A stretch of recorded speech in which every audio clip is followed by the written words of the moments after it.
இன்னைக்கு இட்லி தோசைக்கு சாப்பிட்ற மாதிரி ஒரு 5 நிமிஷத்துல ஒரு சிம்பிளான சட்னி எப்படி செய்யுதுன்னு பார்க்கலாமா? பேன் வச்சுங்கம்மா. பேன் சூடானதும் ஒரு 2 ஸ்பூன் அளவுக்கு எண்ணெய் சேர்த்துக்கலாம். பாருங்க, எண்ணெய் சூடானதும், எண்ணெய் அதிக நேரம் சூடாகக்கூடாதுமா, கொஞ்சம் வெது வெதுப்பாக இருக்கணும். அந்த டைமில் 1 ஸ்பூன் மல்லி சேர்த்துக்கலாம், ஜீரகம் 1 ஸ்பூன் சேர்த்துக்கலாம், ஒரு 8 பீஸ் காஞ்ச மிளகாய், கூடவே 2 சிட்டிக்கு அளவு பெருங்காயம், இதெல்லாம் சேர்த்து கொஞ்ச நேரம் நல்லா வறுத்துருங்க.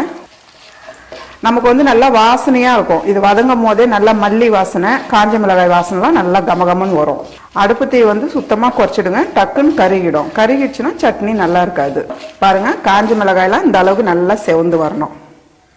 இது கூடவே ஒரு 7 பீஸு பூண்டு, இதையும் சேர்த்து லைட்டாக வதக்கிடுங்க. 2 பெரிய